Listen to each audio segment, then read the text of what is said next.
ಆತ್ಮೀಯ H16 news ಅರ್ಥಾತ್ ಹೇ ಸೀತಾರಾಮ್ಗೆ ಸ್ವಾಗತ. ನಾನು ನಿಮ್ಮವ MI ಅಥವಾ ಮಲ್ಲಪ್ಪ ಜೋತಾವ. ಆದ್ಮೇಲೆ ಈಗ ತಾವು ದಿನ ಸುದ್ದಿಗಳನ್ನ ಅದರ ಜೊತೆಗೆ ವಿಶೇಷತೆಗಳನ್ನ ನೋಡ್ತಾ ಹೋಗಿ ವಿಶೇಷ ಈ ಮೊದಲನೇ ಸುದ್ದಿಯನ್ನು ನೋಡಿ.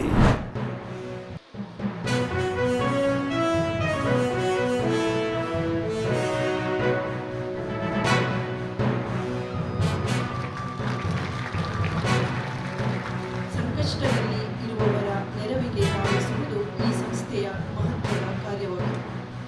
ಇಂದಿನ ಈ ಕಾರ್ಯಕ್ರಮದಲ್ಲಿ ಸಮಾಜ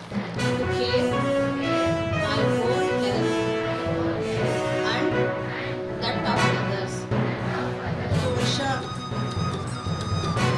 ಹಾಗೆ ಸೋಮಶೇಖರ್ ಅವರು ಕೊಮ್ಮನಾಪುರ ಜಿಲ್ಲಾಧಿಕಾರಿಗಳು ಹಾಗೂ ಜಿಲ್ಲಾ ರೆಡ್ ಕ್ರಾಸ್ ಸಲ ಸೇರಿ ನಾವು ಬ್ಲಡ್ ಡೊನೇಷನ್ ಕ್ಯಾಂಪನ್ನು ಕೂಡ ವಿಶ್ವವಿದ್ಯಾಲಯದಲ್ಲಿ ಪ್ರತಿ ವರ್ಷ 2 ಸರಿ ಮಾಡ್ತಾ ಇದ್ವಿ ಕ್ಯಾಂಪ್. ಅಂದರೆ ಈ ಜಿಲ್ಲೆಗೆ ಸಾಕಷ್ಟು ಬ್ಲಡ್ ಅವಶ್ಯಕತೆ ಇದೆ ಅಂತ ಬೇಡಿಕೆ ಇರೋದ್ರಿಂದ ವಾಲಂಟಿಯರ್ಸು ಗುರುತಿಸಿ ಅವ್ರದ್ದೆಲ್ಲ ಲಿಸ್ಟ್ ಮಾಡಿ ನಾವು ವಿಶ್ವವಿದ್ಯಾಲಯದಿಂದ ಮಾಡ್ತಾ ಇದ್ವಿ. ಅದೇ ರೀತಿ ಇನ್ನೂ ಅನೇಕ ಸಂಘಟನೆಗಳು ಕೂಡ ಈ ಜಿಲ್ಲೆಯಲ್ಲಿ ಕಾರ್ಯಕ್ರಮ ಮಾಡ್ತಾ ಬಂದಿದ್ದಾರೆ. ಅಂತ ಹೇಳಿದ್ರೆ ನೀವು ಈ ರೀತಿ ಸಾಮಾಜಿಕ ಸಂವೇದನ ಮೌಲ್ಯಗಳನ್ನು ಅಳವಡಿಸ್ಕೊಳ್ಳಿ ಅಂತ ಹೇಳಿಬಿಟ್ಟು, ಇದರಿಂದ ಹೇಗೆ ಅಂತ ಹೇಳಿದ್ರೆ ನಮ್ಮ ಒಂದು ದಿನನಿತ್ಯದ ಒಂದು ಅಂದರೆ ನಾವು ಡೈಲಿನೇ ಯಾರಿಗಾದ್ರೂ ಒಂದು ಸಹಾಯ ಮಾಡಿದ್ವಿ ಅಂತ ಹೇಳಿದ್ರೆ ಅದೇ ನಮ್ಮ ಸಾಮಾಜಿಕ ಮೌಲ್ಯ ಅಂತ ಹೇಳ್ಬಿಟ್ಟು ಹೇಳ್ತೀನಿ. ಮತ್ತು ಇನ್ನೊಂದು ನಾನು ರೆಡ್ ಕ್ರಾಸ್ ಸೊಸೈಟಿ ಬಗ್ಗೆ ಹೇಳಬೇಕು ಅಂತ ಹೇಳಿದ್ರೆ, it is not involving in any ಒಂದು ಜಾತಿಗಿರ್ಬೋದು ಧರ್ಮಕ್ಕಿರ್ಬೋದು ಅಂತ ಹೇಳಿಲ್ಲ. It is all over world.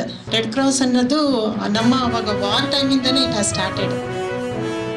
ಯುದ್ಧದಲ್ಲಿ ಹಮಾಸ್ಗಳನ್ನು ಇದರಿಂದ ಹೋಸ್ಟೇಜಸ್ನ 100 ದಿನಗಳ ನಂತರ ರಿಲೀಸ್ ಮಾಡಿದಾಗಿರ್ಬೋದು, ಮತ್ತು ಅಫ್ಘಾನಿಸ್ತಾನ್ ವಾರ್ನಲ್ಲಿ ಮಕ್ಕಳುಗಳನ್ನು ರಿಲೀಸ್ ಮಾಡಿಸ್ಕೊಂಡು ಬಂದಿದ್ದಾಗಿರ್ಬೋದು.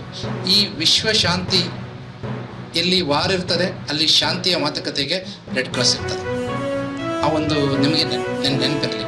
ಈಗ ರೈಟ್ ನಾವು ಯುದ್ಧದಲ್ಲಿ ಪ್ರಪಂಚದಲ್ಲಿ ಏನು ನಡೀತಾ ಇದೆ, ಯುದ್ಧ ನಡೀತಾ ಇದೆ, ಹೌದಲ್ಲ? If you want to go there you have to be prepared.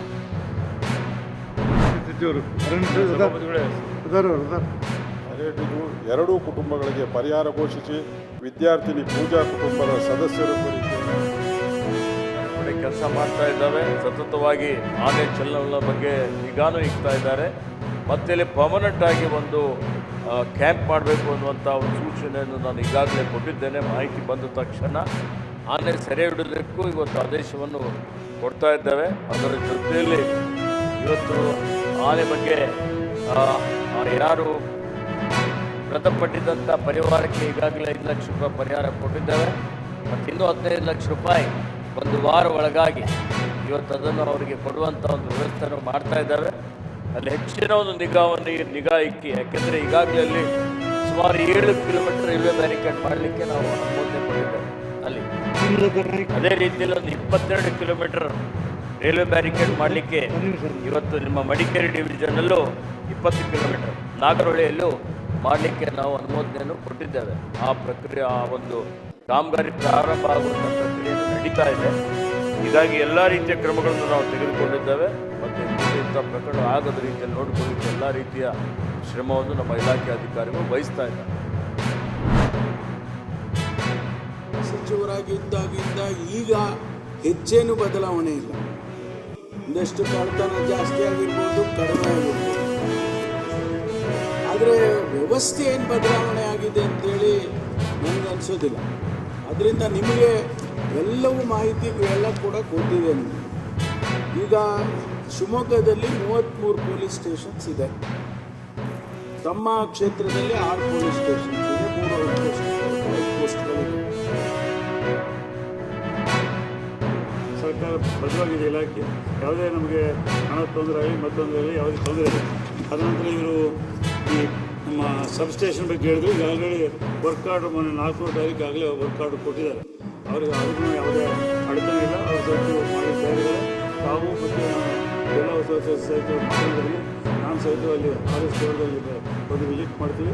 ಮಾಡಿ ತಮ್ಮ ರೈತರನ್ನು ಕನ್ವಿನ್ಸ್ ಮಾಡಿದರೆ ತಕ್ಷಣ ಆ್ಯಸ್ ಎರ್ಲಿ ಆಸ್ ಪಾಸಿಬಲ್ ನಾವು ಕಂಪ್ಲೀಟ್ ಮಾಡ್ಕೊಳ್ಳೋ ಅಂತೇಳಿ ಈ ಸಂದರ್ಭದಲ್ಲಿ ಸರ್ಕಾರ ಪರವಾಗಿ ಹೇಳ್ತೀವಿ. प्रश्न क्रमांक 241 माननीय सदस्य श्री अरुण भारती जी।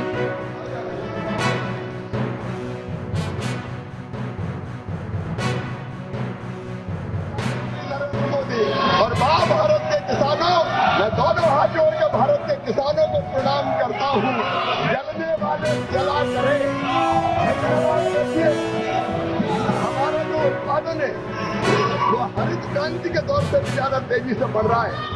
66-67 में माननीय सभापति महोदय उत्पादन कुल 74 मिलियन टन था, जो अब बढ़ के 357 मिलियन टन पहुंच गया है। 357 मिलियन टन। माननीय सभापति महोदय, खाद्यान्न की उत्पादन की वार्षिक वृद्धि पहले केवल 3.9 मिलियन टन थी जब इनकी सरकार थी। 24-25 के दौरान बढ़ गई है 8.1 मिलियन टन हो गई है, जो अब तक की सबसे तेज वृद्धि है। और केवल खाद्यान्न नहीं, माननीय सभापति महोदय, फल भी तो चाहिए, सब्जियां भी तो चाहिए, और इसके पोषण का ध्यान रखते हुए हमने फल और सब्जियों के उत्पादन पर ध्यान दिया है।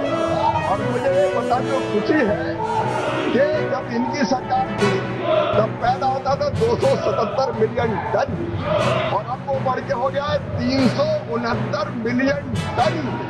7.5 मिलियन टन की वृद्धि उसमें भी दर्ज की गई है। और सभापति महोदय, अब देश की जनता को पोषक आहार चाहिए, इसलिए दालों की खपत लगातार बढ़ती जा रही है। और दालों में भी पहले उत्पादन था 19.25 मिलियन टन, अब बढ़ के हो गया 25.68 मिलियन टन।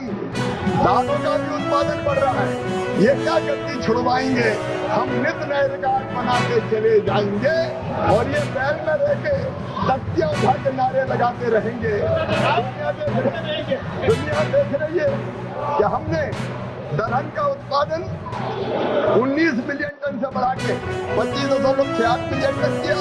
तिलहन का भी सुन लो, अगर हिम्मत हो तो सुन लो, 27.51 मिलियन टन से बढ़ा के 42.99 मिलियन टन उत्पादन हो गया है सभापति महोदय। और क्षेत्रफल भी 291 लाख हेक्टेयर से बढ़ के 304.40 लाख हेक्टेयर हो गया है। दूध का उत्पादन भी हमारे विद्वान मंत्रियां बैठे ललन सिंह जी को मैं बधाई देता हूँ। दूध का उत्पादन 20 मिलियन टन से बढ़कर जब उनकी सरकार थी 229 मिलियन टन हो गया है। बधाई ललन सिंह जी आपको और आपके मंत्रालय को। और नीली क्रांति में भी अगर देखें, ब्लू रिवोल्यूशन, उसमें भी जो उत्पादन था मछली का 2.4 से बढ़ के 19.5 मिलियन टन हो गया। मैं माननीय सदस्य निशिकांत जी के माध्यम से ये कहना चाहता हूँ माननीय सभापति महोदय कि लगातार भारत प्रगति कर रहा है, विकास कर रहा है। हमने अपने अन्न के भंडार तो भरे, लेकिन प्रधानमंत्री जी कहते हैं भारत विश्व बंधु है, और इसलिए दुनिया का फूड बास्केट भारत को हम बना के रहेंगे। दुनिया की जरूरतें भारत पूरी करेगा, क्योंकि हम वसुधैव कुटुंबकम में विश्वास रखते हैं। इस काम के लिए 25 और 26 में देने का काम किया गया है। फिर दूसरे साल हमने फिर इस साल 63.42 करोड़ रुपया देने का अभी तक काम किया 25-26 में, और अभी लगातार वहाँ इस पर काम हो रहा है। तो झारखंड के किसानों की भी पूरी चिंता की जा रही है, तिलहन के उत्पादन के लिए भी और बाकी उत्पादनों के लिए। माननीय सदस्यगण, इतना महत्वपूर्ण विषय, किसानों से जुड़े हुए, ग्रामीण पंचायत से जुड़े हुए सारे विषय माननीय सदस्यगण पूछना चाह रहे हैं, और बहुत ही महत्वपूर्ण मुद्दों पर सवाल जवाब चल रहे हैं, लेकिन आप लोग सदन को नहीं चलने दे रहे। यह आचरण आपका उचित नहीं है। आप सदन को चलने नहीं देना चाह रहे, प्रश्नकाल नहीं चलने देना चाह रहे। सभा की कार्यवाही 12 बजे तक के लिए स्थगित की जाती है। ತಾವೆಲ್ಲ ಇಲ್ಲಿವರೆಗೆ ಸುದ್ದಿಗಳನ್ನು ನೋಡಿದಿರಿ. ಜೊತೆಗೆ ವಿಶೇಷ ಘಟನೆಗಳನ್ನು ಸಹ ನೋಡಿದಿರಿ. ಅದು ನಿಮ್ಗೇನು ಅನ್ನಿಸ್ತು? ನಿಮಗೆ ಲೈಕ್ ಮಾಡಿರಿ, ಶೇರ್ ಮಾಡಿರಿ, ಕಾಮೆಂಟ್ ಮಾಡಿರಿ, ಜೊತೆಗೆ ಸಬ್ಸ್ಕ್ರೈಬ್ ನಿಲ್ಲಿಸ್ಬೇಡ್ರಿ. H16 ನ್ಯೂಸ್ ಅರ್ಥಾತ್ ಈ ಸಿದ್ದರಾಮಯ್ಯ ಸತ್ಯದ ಕೈಗನ್ನಡಿ ವಂದನೆಗಳು.